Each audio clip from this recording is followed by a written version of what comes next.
साल था 2018, तारीख 3 सितंबर और जगह हैदराबाद का पुलिस स्टेशन, जहां रोज की तरह कमिश्नर साहब अपने ऑफिस में बैठे थे। लेकिन उनका चैन और आराम तब एक झटके में उड़ गया जब उनके फोन की घंटी बजी और सामने से डरते डरते एक आवाज आई। ये क्या हो गया साहब? हमारे म्यूजियम से करोड़ों का सामान कोई उड़ा ले गया है। फोन के दूसरी तरफ निजाम के आखिरी पोते प्रिंस मकरम जहां थे। जी हाँ, जिनका कहना था कि बड़ी मेहरबानी होगी अगर जल्द से जल्द आप हमें हमारे पुश्तों का सामान वापस ला सके। कॉल कट हुआ और इसके बाद ही कमिश्नर एक्टिव मोड में आ गए।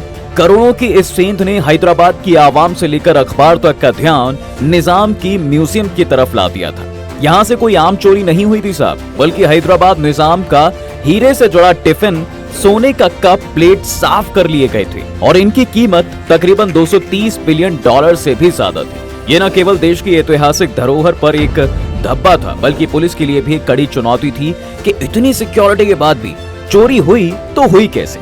म्यूजियम में ना तो कोई तोड़फोड़ हुई और ना ही कोई अलार्म बजा, तो चोर अंदर आया कैसे और सामान कैसे गायब हो गया? और सबसे बड़ा सवाल ये था कि इस क्राइम का असली मास्टरमाइंड कौन था?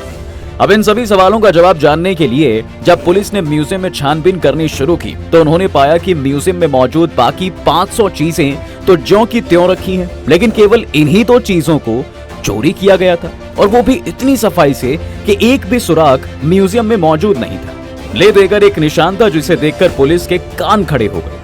दरअसल म्यूजियम की टेरेस पर एक जगह ऐसी थी जहां पर क्लियर एरो बना हुआ था। इससे अंदाजा लगाया कि हो सकता है शायद चोर इसी रास्ते से म्यूजियम में घुसा हो, या फिर ये किसी तरह का कम्युनिकेट करने का साइन हो। कुल मिलाकर पॉसिबिलिटीज कई थी, लेकिन चोर तक पहुंचने का जरिया एक भी नहीं। वक्त निकला जा रहा था और पुलिस कमिश्नर पर दबाव भी बढ़ रहा था, क्योंकि अखबार से लेकर टीवी मीडिया चैनल्स में एक ही न्यूज फ्लैश हो रही थी कि कड़ी निगरानी में इतनी बड़ी चीज आखिर हो कैसे गई और पुलिस क्या कर रही थी। दरअसल ये टिफिन और कप प्लेट हैदराबाद के आखिरी निजाम मीर ओस्मान अली खान के थे, जो उस जमाने में दुनिया के सबसे अमीर शख्स में से एक हुआ करते थे। अकेले उनकी खुद की संपत्ति ही तब 230 बिलियन डॉलर के करीब थी। इतना पैसा तो आज केवल एलोन मस्क और बिलियनियर के पास ही मिलता है। अब ऐसे में जाहिर था साहब के बाद जब इतने बड़े और फेमस निजाम की थी तो प्रेशर बिल्डअप तो होना ही था। इसलिए पुलिस ने पहले सभी पुराने रिकॉर्ड्स खंगाले और उन लोगों की लिस्ट बनाई जिनका चोरी डकैती का पुराना रिकॉर्ड था, और अक्सर चोरी के अलावा ये लोग कंस्ट्रक्शन साइट पर भी काम करते थे।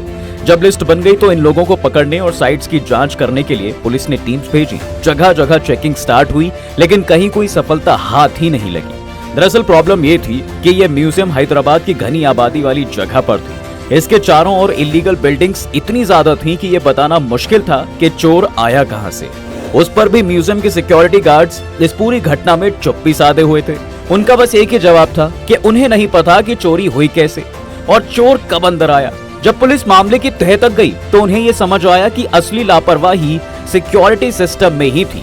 जहां कायदे से म्यूजियम में कई सिक्योरिटी गार्ड्स को लगा होना चाहिए था, वहीं उस दिन केवल 2 ही ड्यूटी पर तैनात थे, और वो भी रात को चैन की नींद सो रहे थे। जाहिर था कि इतना बड़ा सिक्योरिटी कॉम्प्रोमाइज हुआ था तो चोरी तो होनी ही थी। इसी मौके का फायदा उठाकर उस दिन चोर म्यूजियम में घुस गए थे। अब जब पुलिस ने चोरों का पता लगाने के लिए कैमरों को खंगाला तो वहां भी कई कैमरे तो गलत तरफ फोकस किए हुए थे और कुछ सही तरह से काम नहीं कर रहे थे। फिर पुलिस का शिफ्ट जब आसपास की बिल्डिंग्स पर लगे कैमरे पर फोकस हुआ तो उन्होंने देखा कि उस दिन रात को पल्सर पर 2 आदमी आए थे, और कमाल तो ये था कि उनमें से एक फोन पर बात भी कर रहा था। यहाँ से पुलिस ने तमाम कोशिशें की कि वो सेल टावर से कॉल रिकॉर्डिंग निकाल ले, लेकिन अफसोस कुछ हाथ नहीं आया। पुलिस कंफ्यूजन में थी कि ऐसा कैसे हो सकता है कि कोई भी सेल टावर कॉल को पकड़ नहीं पाया, और तब उन्हें ये समझ में आया कि वो चोर केवल फोन पर बात करने की एक्टिंग कर रहे थे। ऊपर से वो जिस बाइक पर आए थे उस पर कोई नंबर प्लेट भी नहीं था, ताकि कहीं से वो पकड़ में ना आ सके। लेकिन जब पुलिस ने बाइक मॉडल पर फोकस किया तो उन्होंने उन लोगों की लिस्ट बनानी शुरू की जिनके पास ठीक ऐसे ही बाइक की मॉडल था, पर यहाँ भी उन्हें कोई कामयाबी हाथ नहीं लगी। कुल मिलाकर वो ये कहाँ जानते थे कि ये चोर उनसे भी स्मार्ट हैं, और पुलिस के पता लगाने के पहले ही वो इस बाइक को हैदराबाद से 115 किलोमीटर दूर जाकर ठिकाने लगा चुके हैं। जी हाँ, हैदराबाद की पुलिस की नाक में दम करने वाले ये चोर थे बादशाह और गुलाम, जो हैदराबाद के ही रहने वाले थे। लेकिन इस चोरी को अंजाम देने के बाद वो पहले ही बस से मुंबई के लिए रवाना हो गए थे। उनका प्लान था कि मुंबई जाकर वो इस बेशकीमती माल को लाखों करोड़ों में बेचेंगे और करोड़पति बन जाएंगे। इसलिए इन सुनहरे सपनों को सच बनाने के लिए मुंबई में उन्होंने कोई आम होटल बुक नहीं किया, बल्कि उन्होंने अपना अड्डा 5 स्टार होटल को बनाया, जहां ये एक से एक लजीज खाने को ऑर्डर करते और उसी चमचमाते टिफिन में रखकर उसे खाते। मतलब दोनों ने इस सामान को बेचने से पहले इनकी खूब मौज उड़ाई। मुंबई में कुछ ही दिनों में उन्होंने अपने सारे सपने साकार भी कर लिए और उनका जी भर गया तो वो इसे बेचने के लिए मुंबई के जावेरी बाजार निकल पड़े। उन्हें उम्मीद थी कि यहाँ तो जरूर ही उन्हें उनके सामान के करोड़ों रुपए मिल जाएंगे, क्योंकि ये मुंबई की सबसे कीमती और सबसे पुराना गहनों का बाजार था। अब यहाँ पहुंचते ही वो पहली दुकान में घुसे और बड़े स्वाग से उन्होंने टिफिन की कीमत पूछी कि इसके कितने करोड़ मिलेंगे। इस पर दुकानदार ने जांच परख कर इसके 20 लाख रुपए बताए। यहाँ से वो जिस भी दुकान में गए उन्होंने ये जवाब दिया। और एक दुकान तो ऐसी भी थी जहाँ ज्वेलर ने सोने के टिफिन को पहचान लिया, लेकिन जिससे पहले वो समझ पाता ये दोनों चोर यहाँ से 9-2-11 ही हो गए। ले देकर मुंबई से उनके करोड़ों कमाने का ख्वाब बस ख्वाब रह गया। अब उन्होंने टिफिन को बेचने की एक और तरकीब निकाली कि क्यों ना इसे बाहर अरब देशों के शेख को बेचा जाए। इसलिए उन्होंने अपने चोर दोस्त साजिद को फोन लगाया और टिफिन चुराने का पूरा किस्सा कह सुनाया। साजिद के गल्फ कंट्रीज में अपने अलग अलग कॉन्टैक्ट्स थे, इसलिए वो सुनते ही समझ गया कि आगे क्या करना है और इस टिफिन बॉक्स को कहाँ ठिकाने लगाना है। उसने बादशाह और शेख की अगले ही दिन मीटिंग फिक्स कराई और उसे टिफिन लेकर ठिकाने पर बुलाया। यहाँ बादशाह का साथी गुलाम तो नहीं आया, लेकिन वो टिफिन, कप और प्लेट के साथ मौके पर पहुंच गया। यहाँ साजिद ने बादशाह की मुलाकात दुबई के व्यापारी जैन से करवाई। इससे बादशाह ने चैन की सांस ली और जब सौदा मिनटों में ही तय हो गया तो जैन ने टिफिन की कीमत करोड़ों में लगा दी। इसमें उसने 3 करोड़ की रकम कैश देने की बात कही और बाकी रकम सामान बेचने की फरमाइश रखी, जिसके लिए बादशाह खुशी खुशी तैयार हो गया। जैन ने जैसे ही यहाँ पैसों से भरा ब्रीफकेस बादशाह के सामने खोला, उसकी आंखें तो मानो पैसों की रोशनी से चमक उठी। उसने तुरंत बैग से सोने का टिफिन, सोने का कप और सोने की चम्मच निकाल के रख दी। जैसे ही ये बेशकीमती सामान जैन के हाथ में आया, वैसे ही रूम में पुलिस की टीम आ धमकी। जिससे पहले बादशाह अब कुछ समझ पाता, उससे पहले ही हथकड़ियां उसके हाथों में थी और वो अब पुलिस की गिरफ्त में था। उसके पकड़े जाते ही उसका साथी गुलाम भी पकड़ा गया, जिसने बादशाह को साजिद से टिफिन की बात करने के लिए मना किया था। दरअसल साजिद ही वो कड़ी थी जिसने पुलिस को ये इन्फॉर्मेशन दी थी कि निजाम का टिफिन बादशाह विदेश में बेचने के सपने देख रहा है। कहीं ना कहीं गुलाम को भी अंदाजा था कि भाई साजिद भरोसे का आदमी नहीं है, और उसका अंदेशा सही था, क्योंकि साजिद असल में एक पुलिस खबरी था जिसकी छोटी मोटी चोरी को पुलिस ऐसे ही जाने दिया करती थी और इसके बदले वो उन्हें बड़ी बड़ी इन्फॉर्मेशन बता दिया करता था। अब जब टिफिन चोरी हुआ तो पुलिस ने साजिद से कंट्रोल साथ लिया था। बादशाह का नाम पुलिस के चोरों की लिस्ट में भी शामिल था और पुलिस ने जब साजिद के कॉन्टैक्ट्स खंगाले तो उन्हें पता चला कि उसके संपर्क में भी ये आदमी था। ऐसे में जब साजिद के पास बादशाह का फोन आया तो पुलिस ने उससे कांटेक्ट किया और यहाँ से कमिश्नर अंजनी ने एक तरकीब सोची, यानी इंस्पेक्टर जैन को एक दुबई के व्यापारी शेख के भेस में तैयार करवाया और इसके बाद पुलिस रात भर साजिद के घर में कैमरा और माइक्रोफोन सेट करते रहे ताकि चोरों को सबूत के साथ पकड़ा जा सके और इसे सजा दिलाने में उनके खिलाफ इस्तेमाल किया जा सके। ऐसे में जैसे जैसे समय नजदीक आया, साजिद के घर और इर्द गिर्द पुलिस कई जगह तैनात हो गई। छोटी से छोटी हरकत पर नजर रखी जाने लगी और आखिर में दोनों चोरों को रंगे हाथ पकड़ ही लिया गया।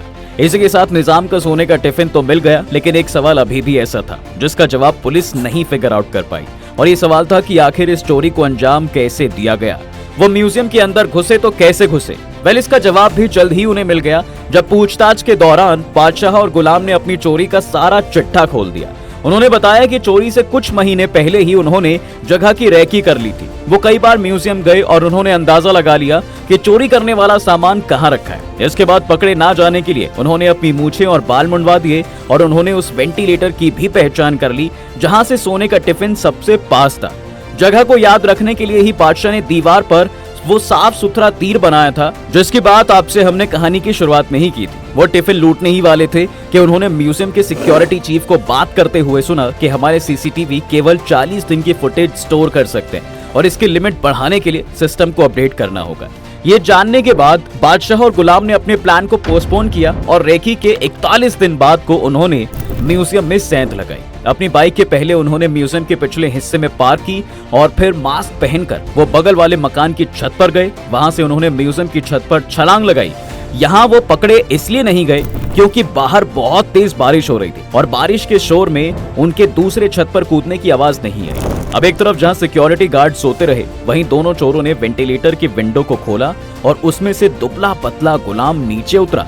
उसने पहले सीसीटीवी को लात मारकर दूसरी तरफ मोड़ दिया और उसके बाद उसने अपनी टॉर्च जलाकर पहले टिफिन बॉक्स को उठाया, उसके बाद फिर कप प्लेट और फिर चम्मच को। कमाल की बात तो साहब ये थी कि टिफिन बॉक्स को रखने वाला केस का कांच भी बहुत ढीला था और उसमें ना तो कोई सेंसर था ना ही कोई और सिक्योरिटी फेलियर। तभी तो चोरों ने जल्दी से सामान उठाया और वहां से चलते बने।